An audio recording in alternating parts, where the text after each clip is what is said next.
నమస్తే, welcome to 108 TV. AP రాజకీయాల్లో కీలక పరిణామాలు చోటు చేసుకుంటున్నాయి.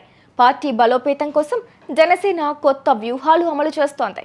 పార్టీ ప్లీనరీ వేదికగా భవిష్యత్తు ప్రణాళికలు ప్రకటించనుంది.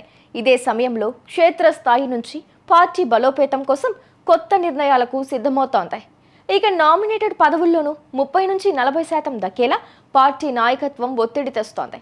కూటమిలో భాగస్వామిగా ఉంటూనే సొంతంగా ఎదిగేలా స్కెచ్ సిద్ధం చేస్తోంది. జనసేన బలోపేతం పైన పవన్ ఫోకస్ చేశారు.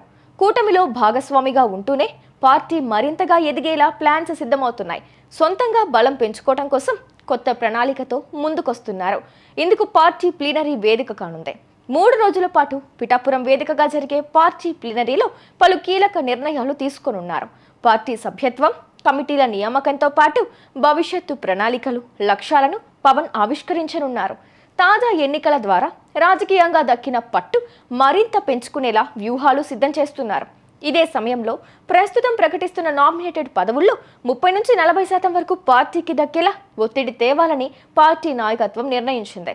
పార్టీ అగ్రనేతలు ఈ మేరకు జిల్లాల నాయకులకు సూచనలు చేశారు. ప్రతి నియోజకవర్గంలో 5 జనసేన కీలక నేతలు స్థానిక ఎమ్మెల్యేల వద్దకు వెళ్లాలని, నామినేటెడ్ పోస్టుల్లో పార్టీకి గౌరవప్రదమైన స్థానాలు కేటాయించాలని కోరాలని సూచించారు. ఏదైనా నియోజకవర్గంలో ఎమ్మెల్యే నుంచి స్పందన సరిగ్గా లేకపోతే వెంటనే తమ దృష్టికి తీసుకురావాలి అన్నారు. కూటమి అధికారంలోకి వచ్చిన 6 నెలల పాటు రాష్ట్రాభివృద్ధి, ప్రజల సమస్యలపై దృష్టి పెట్టామని, ఇప్పుడు పార్టీ బలోపేతానికి అందరం కలిసి పనిచేయాలని నిర్దేశించారు. సార్వత్రిక ఎన్నికలకు క్యాడర్ ఏ విధంగా పనిచేసిందో పంచాయతీ ఎన్నికల కోసం అదే స్ఫూర్తితో పనిచేయాలని సూచించింది. కొన్ని నియోజకవర్గాల్లో జనసేన నాయకులకు క్యాడర్కు గుర్తింపు ఇవ్వడం లేదని ఫిర్యాదులు వచ్చాయి. గోదావరి, రాయలసీమ జిల్లాల నాయకులు ఈ విషయాన్ని ప్రస్తావించారు. ముందుగా కమిటీలు ఏర్పాటు చేసుకుని తాము చెప్పిన విధంగా ఎమ్మెల్యేల వద్దకు వెళ్లాలని సూచించారు. అయినా అప్పటికీ సమస్యలు పరిష్కారం కాకపోతే నాయకత్వం దృష్టికి తీసుకురావాలని స్పష్టం చేశారు.